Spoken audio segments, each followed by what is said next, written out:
Hello everyone! Have you ever tried asking a chatbot to write something for you? Not just a short response, but something really substantial, say a few pages long. How did that work for you? I've done it myself a few times, and I'll be honest, I wasn't exactly blown away.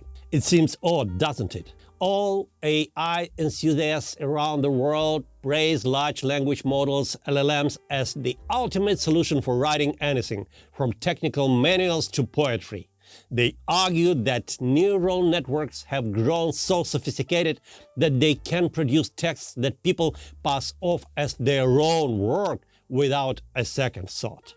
But can we actually pull off presenting something written by an AI as a human-created piece? And more importantly, is it possible to accurately identify a bot-written text from one crafted by a real person? I've tried using ChatGPT for creating some marketing materials before. Although I'm comfortable with English, evaluating these results is tough. It's not my native language, and cultural nuances matter a lot. Marketing in English has its own set of subtleties, and over there it's common for specialized copywriters to handle that sort of thing. When I try it in Russian, though, it's a different story. The quality gap is much more noticeable. Take one of my recent experiments. I have a video titled "Can Neural Networks Generate New Ideas?" I've had friends from the humanities world point out that I tend to use complex language and ideas in my videos, which they feel can be overwhelming for a wider audience. So I decided to try simplifying things. I wrote the entire video script from scratch, carefully reviewed it, then fed it to ChatGPT with a prompt to polish it up while maintaining its meaning and tone. The goal? To make it more accessible to a general audience. My humanities friends gave it thumbs up and thought it was easier to follow. My regular viewers, though, they were not fans. Some even recognized the chatbot style immediately and told me, "Please don't do that again." Despite mixed results, AI-assisted writing seems to be booming. We keep hearing from students, researchers and writers turning to chatbots and LLMs, generative AI as it's called, for their writing tasks. So now we are talking about tools like ChatGPT, Google Gemini, Anthropic Claude, and a whole array of other less prominent models. It makes sense. If someone spends enough time reading various types of writing, they can likely spot an AI-generated text. My regular viewers were quick to spot it with my chatbot-edited script. But here is the question. Aside from subjective judgment, can we objectively say whether a text was AI-generated? In May 2024, Google made waves by announcing an algorithm that could embed a watermark in AI-generated works. By October, they had rolled this out for the text generated by their Gemini language models family. This algorithm, called SenseID, includes a version specifically for text called SenseID Text, which Google claims could become a solid way to attribute authorship to chatbots. But how exactly does it work? Remember how large language models, when generating text, select words or tokens one by one. At each step, the model has a few token options with probabilities assigned to each based on how likely they are to make sense in context. The AI picks the token with the highest probability to form the next word or part of a word.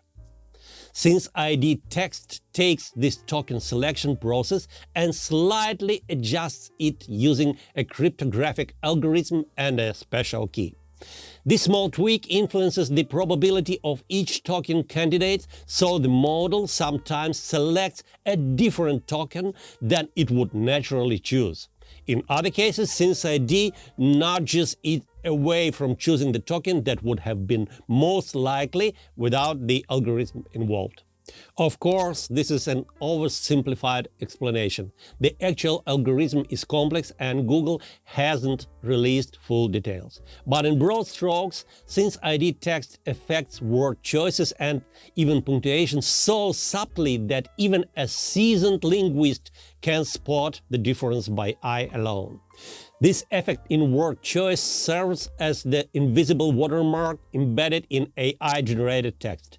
Essentially, the AI is creating a pattern in the text, one that's only detectable if you know what to look for and have access to the algorithm and the specific key used. Google claims that for texts longer than 200 characters, the watermark can be detected with 90% accuracy. And the longer the text, the more reliable the detection. Small structured edits like rephrasing or swapping words won't remove the watermark. To truly erase it, you'd have to rewrite the entire text or translate it into another language. And even then, you'd need to avoid using chatbot for translation. But before Google Since ID, there were already numerous websites offering AI authorship detection, particularly in fact-checking fields. Here are some of the methods they use. Statistical and linguistic analysis. This method resembles forensic linguistic analysis where experts look for an author's signature, specific words, sentence structures, punctuation choices, and phrasing preferences. AI-generated text is generally simpler, with noticeable patterns in word repetition and paragraph structure, especially in older models. Linguists can pick up on these patterns. Perplexity and variability. This is a measure of text predictability. Human written texts tend to be less predictable than AI written text. Similarly, humans naturally vary sentence lengths, whereas chatbots often produce sentences of similar lengths. With low perplexity and raw variability, the chances increase that a bot wrote the text. Imagine running this text on classic writers like Jerome K. Jerome, who loved sprawling, multi-clause sentences. Content accuracy. AI models sometimes hallucinate facts. Spotting factual inconsistencies in a text can indicate AI authorship. Using AI to detect AI. Some AI models are specifically trained to distinguish between human and AI-written text. OpenAI has a classifier like this that works reasonably well, although it struggles with shorter texts. Watermarking is probably the most reliable method for determining AI authorship, but detecting it requires special software or a third-party service. With this, Google has essentially invented a new business model. First, users pay to generate high-quality text with the latest models. Then, others pay to verify if it was AI written. It's a clever business strategy, isn't it? There's also a digital signature approach where authors could run their text through a language model program that subtly modifies word choices, creating a unique signature.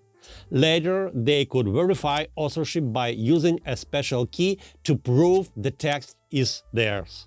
So, watermarking for AI text is essentially a digital signature with just one key, because theoretically there's no reason to falsify AI authorship.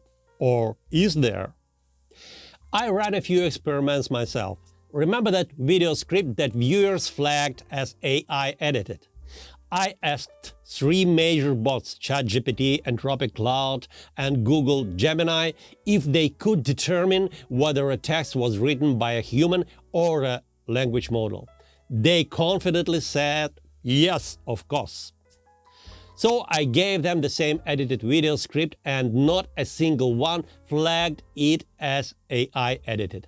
In fact, ChatGPT and Claude assured me it was definitely human, while Gemini evaded with polite, "I'd need more advanced tools to say for sure." I also checked out various online AI detection tools. The ones that support Russian and allow free checks all confidently concluded that the text was 100% human authored. So it turns out if you have written something yourself but want to refine it with AI, you are probably safe. Yet, those familiar with chatbot styles may still recognize AI touch. The takeaway: for reliable, impactful writing, do it yourself. You can always ask a bot to polish the style or fact-check, but even after light grooming, be ready for the possibility that people will suspect AI involvement. And soon bots will be adding watermarks to their own texts, which might be the right move. Or maybe isn't. What do you think?